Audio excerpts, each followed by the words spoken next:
Welcome to the Reptile Room.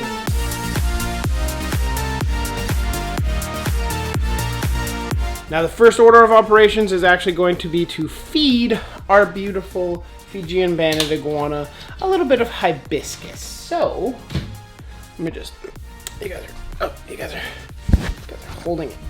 Okay, thank you. Hey buddy.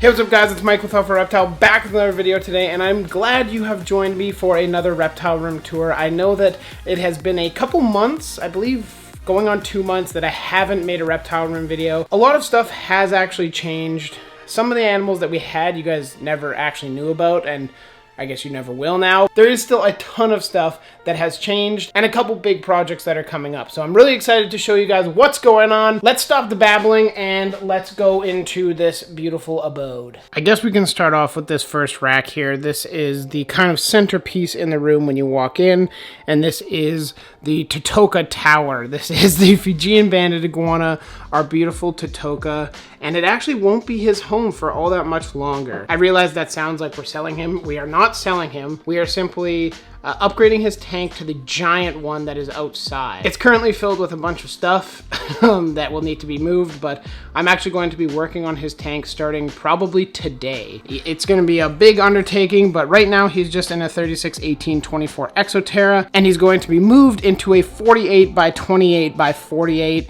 so it's going to be nearly like 2.5 times the size for him, and it's going to be an epic build. I will be making a video of that, so don't worry. That's Tytula, the Fijian Banded iguana. I will get this out of the way right now. If you are interested in these tags, I really should be sponsored, but those are from Cloud Forest Designs. They are the tags that we have on several of the tanks here and hope to have on every tank eventually. I'll leave a link down below for you guys to go check out. It's not sponsored. I just know that I get asked every single time. But while you're down there, if you are interested in checking out some animals, or you're picking up maybe a new family member, check out the website, thejunglevault.ca. Right now it primarily has fat-tail geckos, a Chahoua, and some Urodactylodes viardi that we'll see later on, but we are planning to expand that and keep growing, so why don't you grow with us? Make sure to check it out, links down below. Let's get on with the Spengleri. Now, as I've mentioned a few times already, these are the Geomitis spengleri. These are one of the best turtles ever, in my opinion. That is my humble brag, but I really do think these are one of the coolest turtles around. They just have so much personality. They are always looking for food, hunting, swimming, running around, staring at the glass, hoping that you bring them some delicious goodies, and they're just so cute. You can also find them on my buddy Dion's channel. I think he kind of picked up on them from me. I'm not gonna take that claim if you're watching this, Dion, but they are very cool, and I hope to see all of his very soon. These guys are doing fantastic. A couple months ago, I guess now, I moved them into this white PVC, and I have to say that it's doing really well. The plants aren't doing all that great. I'm not entirely sure why, but I do have a feeling it's because especially the male is just running around trampling them all, because there is plenty of light at the back and it stays moist, humid, and not overly warm. So it's a different story over here. The plants are doing a bit better. The golden pothos, or the neon pothos, is growing pretty well. There's a pilea up front here. Even the Monstera adansonii is growing okay. So there's a lot of different factors to consider. Maybe it's time for a replanting in his tank, but yeah, these guys are just doing fantastic. This is how Anthony Perleone, the guy who literally wrote the book on them, recommended to keep them. Maybe next year, maybe we could get some babies from these guys. But I can only cross my fingers for that. That would be that's a pipe dream for me that I hope to fulfill someday. Now that we have covered the Geomitis spengleri, we can move down to the beautiful Brazilian Rainbow Boa. I don't see where he is. Now, I know I say this every reptile room tour that we're gonna make a all my pets video, and that still definitely will be happening. It's just a question of time because I have to rope Brie into it as well, and she's not a huge fan of the camera. Big man is doing really well. He eats regularly. His tank is, I think, all right. Definitely at some point I would like to upgrade him, and I know Brie plans to as well. Maybe find like a 6-foot PVC tank or something like that, because this is enough space. He really only is about 4 feet long or so, and this is a 48 by 24 by 16 inch tall tank. There are live plants. All these pothos here are all live, and then the rest are all fake. Needless to say, he's doing well. I understand you guys haven't seen him in a while, so I'll throw a picture over this and you guys can see what he's looking like right now. Now, from the center rack, we're essentially just going to go in a counterclockwise circle all the way around the room and end it off back where we started. This is not like a plant room tour, so I'm not going to be covering all the plants, but a ton of really cool plants. If you're interested, send me a message. I can ship across Canada, and if you're in the States, I'm sorry.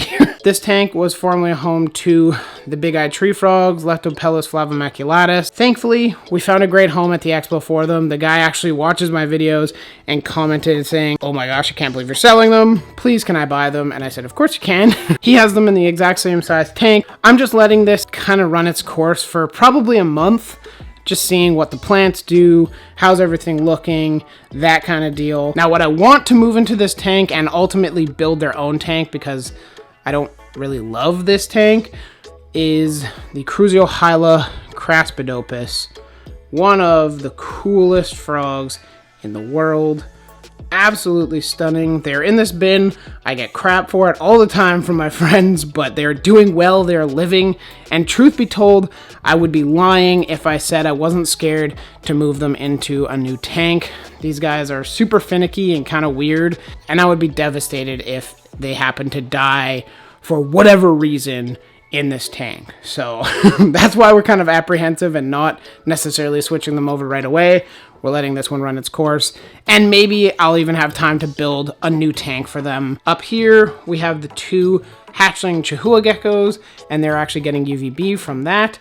Yes, it does travel through plastic. We do have a UVI meter, and it does travel through whatever plastic this is made from. So before anybody yells at me. And I will be taking out the Chahoua, just give me one sec. I do want to cover Strikezilla, the OG striker.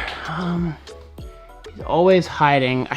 I can see him, but you guys can't. He's behind the plants back there in his little cave. His tank is doing all right. I am a little bit upset with how the tank is actually doing overall. And once we have everything moved, I do actually plan to do a new tank for him, just because I don't know, this tank just is a little lackluster, and I kind of threw it together pretty quickly, so I'd like to do something a little bit more thought out, and even better for my old man.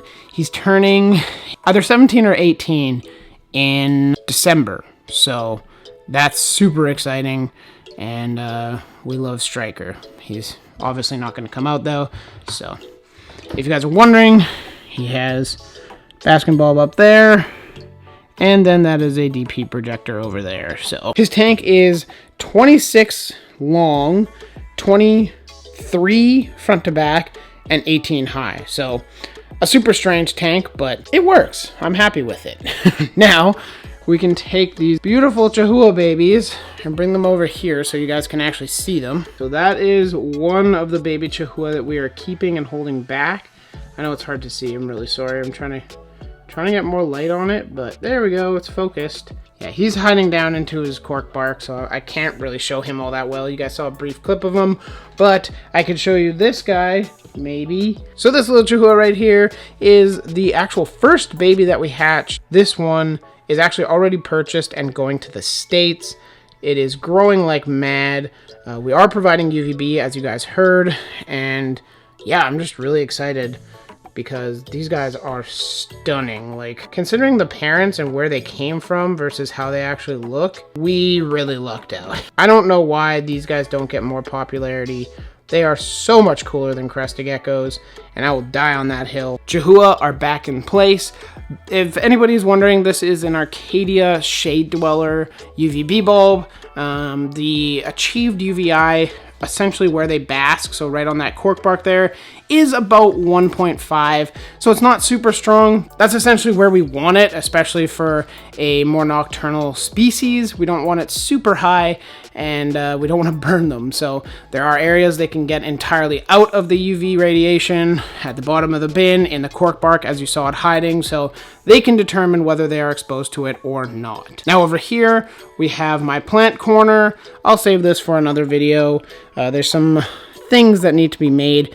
This plant bin's kind of crashing, so I might have to restart it, which would suck, but I guess if that's what it takes, that's what it takes. We're now moving over into this area. Up top here is all just plants, basically a kind of semi-greenhouse type deal, or just a terrarium, I suppose. The Mourning Geckos are in here, the adults at least. They are doing fantastic, really enjoying their new tank. I will have this build up probably in a week from this video being posted, maybe a little bit more, but it is in the works. As you can see, Lepidodactylus lugubris. In here, this is basically another plant bin. Down here, we have something that we are babysitting for another YouTuber. In the comments, let me know what YouTuber you think we are babysitting for, and maybe what species is in here as well. I don't want to spill the beans in case she doesn't. Oh, I guess that's a bit of a hint, but I don't want to spill the beans in case she doesn't want us saying. So yeah, that's off to the side. In this bin, we have a lychee. This is one of the males that we imported from Europe. This pretty much entire transaction was all brie, so I don't really know exactly what it is. I believe it's a Cogus. I don't remember exactly. I do have a light because I believe, yep, he's always in this little cork tube. There he is. You guys can see him there. Beautiful subadult, not quite full adult yet, hasn't achieved its entire size, but subadult Leachianus Gecko. We're really excited he found a new home. We love lychees, but as you guys will see, or if you're picking up on it, we actually do not have any Leachianus Geckos anymore. After this one goes to its new home, we'll be kind of done with lychees. We are essentially focusing on what is next to them, and that is the Chahoua. And here we have the pair that produced the two offspring that you just saw earlier. This is Groot and Gamora. Hi there. We are expecting eggs from Gamora very, very soon. I have no idea if that's Groot or Gamora, but they are in a 18-18-24. That's kind of the minimum size that I would do for a pair. Eventually, when, you know, we got big boy jobs and are making a whole bunch of money, we would love to do like 2-foot cube enclosures, but right now the 18-18-24 is working very well. Something that I'm pretty proud about is providing UVB for these guys, as well as visible light enough to grow plants. This is an entirely planted tank. The pothos down there is very sad and got root rot, so RIP pothos, but the sen pothos, or the scindapsus, is doing fairly well.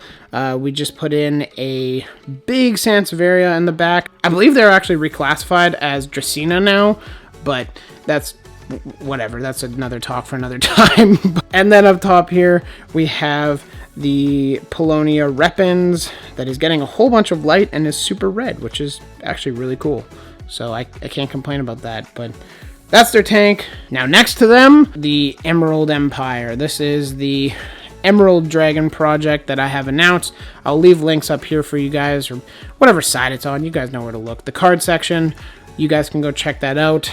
This is one of my favorite projects I have ever done. They're not too used to the camera, so they're probably going to be a little bit skittish. These are emerald grass lizards, or Tachydromus smaragdinus. I'm pretty confident in saying I'm the only breeder in Canada that has got these guys to reproduce, or maybe even has them, period. These guys are native to a island in Japan and are very rarely seen in the hobby, especially in North America. In Europe, they're a little bit more common, but even still, they run like 150 euro each. Not a very cheap lizard, unfortunately, but they're cousins.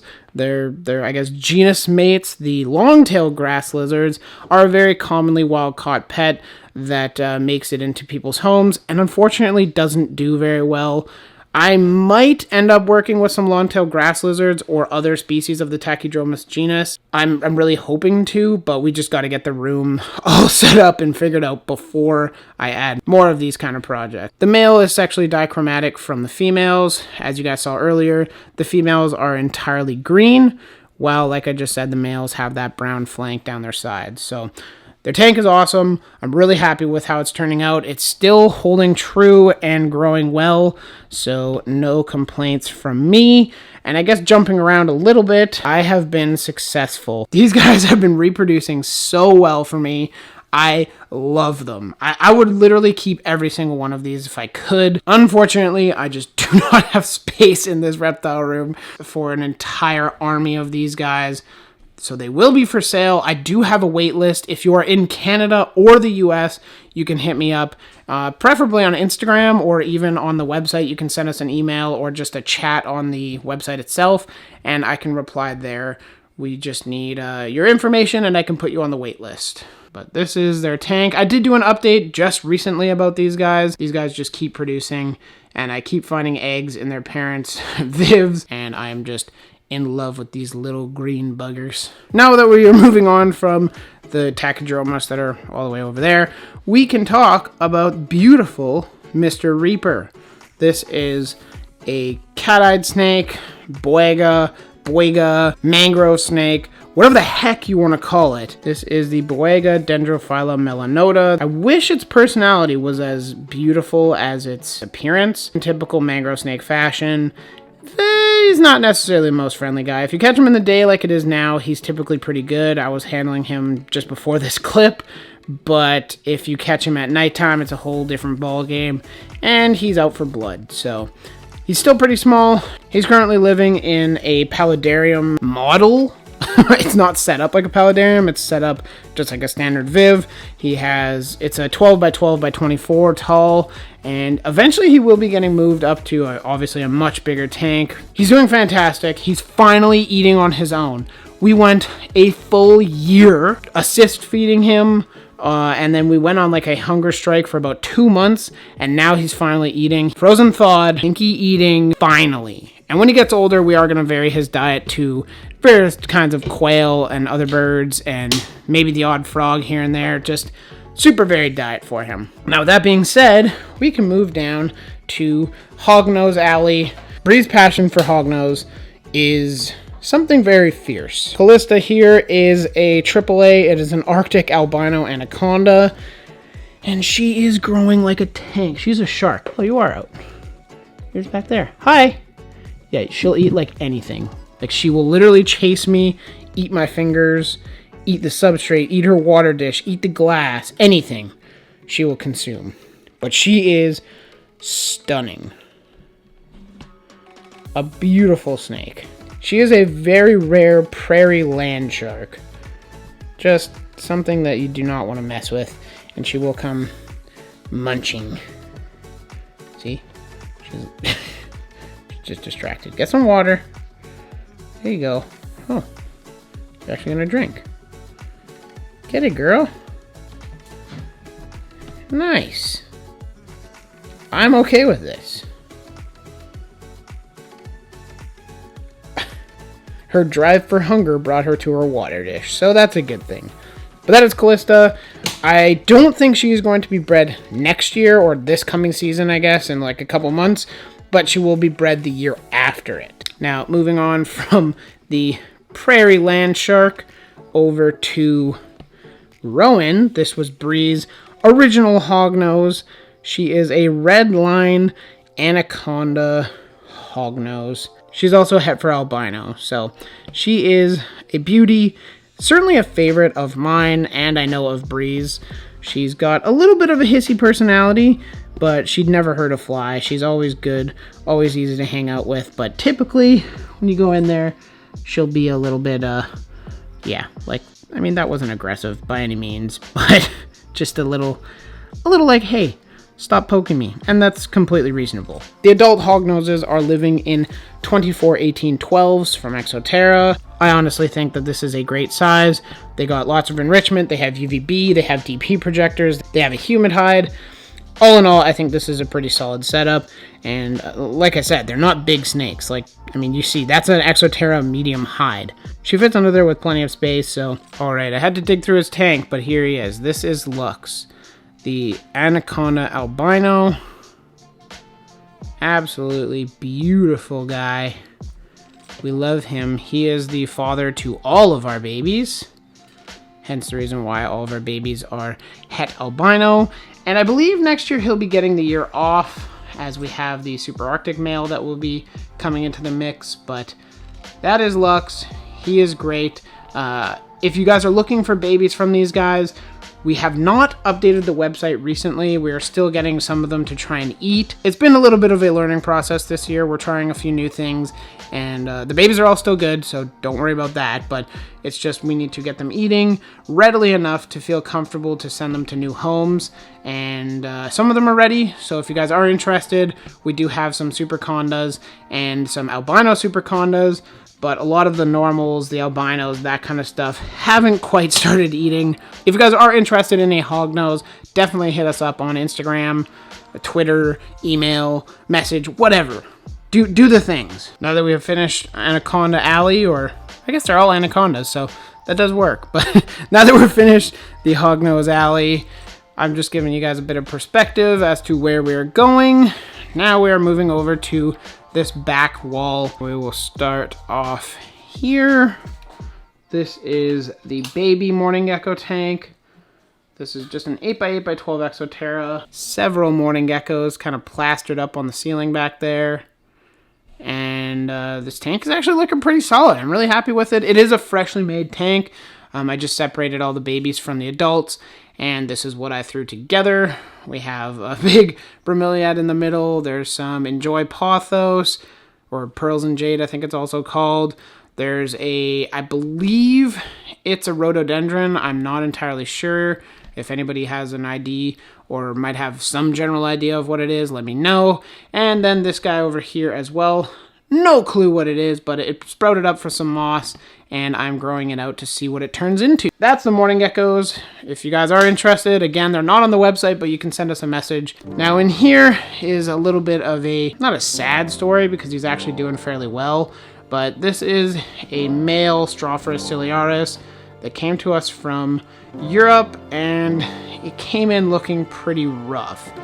It's essentially a rescue, but he's got some stuck shed on him. We are slowly giving him electrolytes and just working him back up to health before we mess with him too much.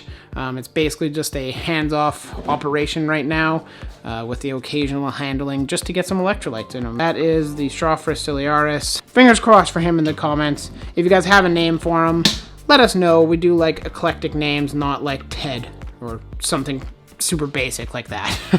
So, in here, well, the next two tanks really are all Strophurus ciliaris. This is our big gravid female. She's already laid some eggs for us, but this is her kind of sitting on her egg-laying bin, just preparing to lay more eggs. The male is right here. Super good camouflage, except when you get to the bright orange and spiky tail, but other than that, very good camouflage, and is looking incredible. So, they're doing great. Feeding video of these guys to come, don't worry. There are two females in here, and that's actually why we got this male, was to pair with them. One of the females back there, and then the other one is always in this cork tube. No way I'm going to be able to get decent footage of it, so you guys will just have to trust me on that. Awesome gecko species. And speaking of an awesome gecko species, oh, you laid. You guys both laid. Like last night. What have you guys been doing? You can see the sunken hips on both the females, especially this one. This is Chungus, the large girl. Yeah, you guys must have just laid. I am going to dig through after the video and find the eggs, because you guys can just see how emaciated she looks at the back. She's obviously very healthy and large, but just where the eggs sit is a little flabby, and you can see some hip bones there, and those are telltale signs that they did in fact lay. The male is doing fantastic. He's chilling back there, hanging out, you know, in his party lifestyle. And right next to them we have Urodactylodes occidentalis. That is the female right there. She laid recently as well. And that is the male. So again, awesome species. If you guys are looking for a great beginner gecko, Urodactylodes, Chameleon Geckos are fantastic. There are more to the islands of New Caledonia than just crusty geckos and gargoyle geckos. So keep that in mind. Give these guys a shot. They're so cool. Recently, I ended up picking up a male for my female almirante. I don't see them right now, but they're probably just chilling in one of the bromeliads back there, so can't complain with that. Their tank's doing great. Got some Syngonium rayi, got some Philodendron micans, got a Bucephalandra, we have some Cebu blue, we have a bunch of different stuff in this tank. Of course, no frogs are visible, which sucks, but a nice tank to look at indeed. In this bin, we have a lot of really cool plants, but I guess I can cover that in another video. Oophaga, pumilio, Dorado. You can see him down there. There, yes, that's where I want you. Nope, not any higher, please. Okay, well, yes. Beautiful frog. I will be needing a second one of these guys to match out the pair. Just really hoping it's a pair because these guys aren't overly cheap frogs, so a pair would be great. Especially because it's our logo frog. But now moving over from the beautiful Oophaga, we can move to the Ameerega. The Ameerega are doing great.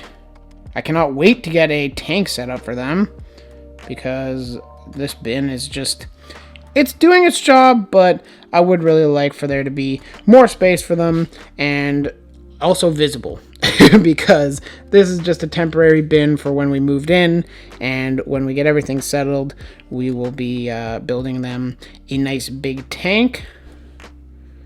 You can see down there, gorgeous frog. Fantastic frogs. Cannot wait to be building their new tanks. Unfortunately, there are just so many other tanks that need to be built first that those come first, because while the bins aren't pretty, they do work. Now in here, we have the Thai bamboo rat snake, or the Oreocryptophis porphyraceus coxi. Good luck getting that one. That one took me a little while to... Oh, hi! Hello there! Look at that contrast between the pothos and a beautiful bright red snake. The only challenge with these guys is actually keeping them cool enough. These guys like to be very chilly. Thankfully, in the reptile room, it doesn't get overly hot, and she's also on the ground. Because we're in a basement, the ground stays a lot cooler, so she stays perfectly in the like very low 70s, high 60s, and she's doing fantastic. I cannot wait to build her big, beautiful, luscious vivarium that is planned. It, again, is just in the lineup of tanks that need to be built. Now that was Cardinal, and we can move from Cardinal over to Sheldon. I promise you, I changed that water right before the video. Before anybody yells at me or freaks out, that was entirely his doing in the past like 20 minutes that you've been watching this video. Sheldon is the man. He is still in the bin setup. I'm saying this for everything, and I'm going to keep saying it, but it is in the process. We need to get the Fiji build done and then the Cardinal build done so that we can just make this entire bottom shelf a pen for Mr. Shell. I cannot wait for that day. Until then, we do let him out pretty much daily to run around the reptile room, get up to no good, and have a lot of outdoor time, so he is still getting plenty of exercise, even though he's in like a 48-inch long bin. I don't think that's nearly enough. This is where most of the guilt in my reptiles right now lies, is with this homie right here. Shell's the man. Thank you, Sheldon. For those of you wondering, he is a Eastern Herman's tortoise. Now, we can move to the wood rack of wood racks. This is the 4x2x2 stack that I had in my old reptile room with a 4x2x20 on the top. Unfortunately, I can't take out the glass in these Vivs anymore, so they're really hard to clean, unfortunately. Like, the glass is really hard to clean, so the glass is a little dirty, but the animals inside are just as epic. And I know if I come over here and sit here, ready? Wait for it. There he is. Hi, buddy. It's not food. Nope. No food. Sorry. Yeah. It's just this big dumb camera. And my big dumb self. Monitors are so smart. As I say that, he's gonna like attack the camera. Hi. No, this isn't food. It's not food. Nope. Dude. Hi. Can you get back in there, please? Thank you. Yeah, so that is Vulcan. He is a male yellow Ackie monitor. He is fantastic. And one of my friends and subscribers, Mr. Vivarium Nick, said that I should make some videos target training him. Let me know if you guys would be interested in such a thing. I don't know what the interest would be like, and I guess it would be a learning experience for all, because I've never done it before, so I guess I could just document as more of a documentation than like a how-to. That being said, he is in a, like I said, 4x2x2. There is a live plant back there. That is a live ponytail palm. It's it's seen better days, but it is still living in an Ackie tank. I know people are like, well, you can't keep anything alive in an Ackie tank. That's just not true. Obviously you can. Who could not love that monitor? Just so cool. Perfect size, doesn't get massive, doesn't need a huge enclosure. They're so cool. You get all of a monitor in such a tiny little package. Hi, buddy. I spent a couple minutes on the yellow Ackie Vulcan. Now we can move up to the blue-tongued skink. This is the northern blue-tongued skink. This is Bree's northern blue-tongued skink. Taliqua skinkoides intermedia. Indy. Yoo-hoo! I see you. I see you back there. So does the camera. Come on. He was just fed 2 days ago, so he's like, I don't think that I need to come out and say hi. Come on. Uh-oh. He's gonna come finger munching. He's coming finger munching. Perspective. That is Indy, the northern blue-tongued skink. He is fantastic and also a little dirty from his meal, but we can fix that with a quick bath after this. His tank, again, is a 4x2x2. It has a radiant heat panel for heat, just like my late Sky, my beautiful blue-tongued skink. Unfortunately, he was using this tank, and when he passed unexpectedly due to shipping, we moved Bree's little beautiful skink in here as kind of an homage, and this is what we have. The tank is looking pretty good, all things considered. I think for a blue-tongue setup, it's pretty solid. He does have UVB. That small bulb over there is UV, heat, and then just natural light to provide viewing for him. And yeah, he's a beautiful boy, very well behaved, as most blue tongues are, and I don't have much else to say about him. He's pretty cool. Up here we have the other project that I'm like most proud about, and I'm really hoping that I get eggs from you so I can be even more proud. Olga, you need to stop holding out and drop something, because you are thick with eggs. Hoping that Hugo did his job and you guys are gravid. That would be fantastic. Euro babies are probably the cutest thing in the world. If you guys don't know what I'm talking about, I'll leave a link in one of the corners to when I had Euro babies about 3 years ago, and you guys can go check it out for yourself. I'm right. I just am. It's an objective statement. You can argue me in the comments. That's Hugo, the male. Olga, the female. Laban back there. Their tank is a 4x2x20, I believe. And they got the DP projector, basking bulb, UVB, daylight. Plenty of visible light in here for them. That is the wood rack. We can move on to the last, I guess, portion of this whole video. And that is the rack section of the room. We keep all of our baby hognoses in here. You can see one of the males right here. We do have a bit of a system going. You can see all the red dots. Those are ones that aren't eating. Those are the ones we fight. We fight with rage and fury. No, I'm just kidding. But those are the ones that aren't eating yet. The other ones have orange and are labeled with, that just means they're eating scented. And then the green ones are for sale. So you guys can see here, albino superconda, so it's basically the exact same as that one. This one is just super super thick. You can see this one's eating, and this one is a fantastic red color. This one doesn't actually have it. This one's more of a peach. But this one has a deep, nice red undertone to it. Absolutely gorgeous. If you guys are interested, like I mentioned, it is for sale. So let us know in the comments or a message or whatever. That's pretty much it. Everything else sold at the Reptile Expo, but we will be getting a whole bunch of little babies like this Hognose. This is a anaconda. This is het albino as well. There's a bunch of normals. We had a whole clutch of normals, and they're all het for albino. So, like I said, if you guys are interested, let us know. Now, down here, I don't know how many times you guys have seen these guys, but these are Lucasium damaeum. These are a Australian species of gecko. They're a very personable species because when we're working on the table, this is like our kind of work table, I suppose. They are always at the front of their bins waiting to fight whatever we are working with. Sometimes Brie will be feeding Hognoses, and she has pictures on her Twitter of all three of them sitting at the front of the bins, just waiting to get whatever Brie's into. These guys are one of my favorites. Very cool species of gecko, something that's super underrated, and we hope to be producing them next year. The biggest female that we have, that's her. Back here, we have a little bit of a smaller female. Hello.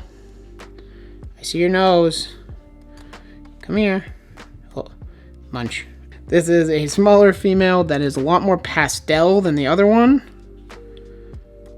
And the male that is tasked to have all the fun is in here. See what I mean? Just staring at the other females like, hello? Love them to death. That's them. Now we can move on to all the snakes. Well, it wasn't recording that whole time, but basically what I was saying is this is Saguaro, my Arizona Mountain Kingsnake. I don't want to hold him too much because, as you can see, he just ate on Saturday, and I'm filming this on Monday, so he's a little chunky right now. He's doing fantastic. First snake I was ever allowed to own because I got him right after I moved out, so this is my very first snake. Very happy with him. And I actually do have a second snake, a female, to be paired with him. And she doesn't have a name yet. She's up here. She obviously looks a lot different. But if you guys have any name suggestions, again, let me know in the comments down below. I would love to hear your name suggestions. That is a female Arizona Mountain Kingsnake, Lampropeltis pyromilana. Love them.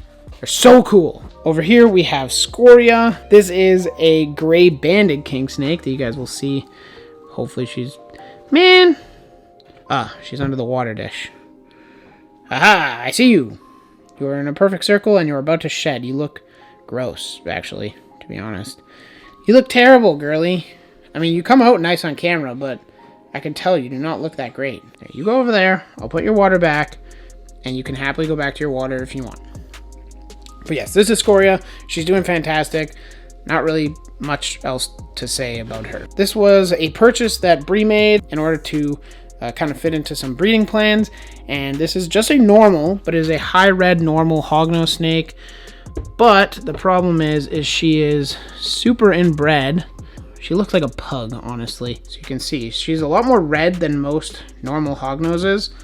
But you can also see her face is shortened and her eyes are a bit buggy. We'll not be breeding this because that's not something that we want to encourage. Inbreeding in the population is not a good thing, and we do not want to encourage that. So we'll be selling her for a very, very cheap price as just a simple pet only, because this isn't something that we want in the gene pool.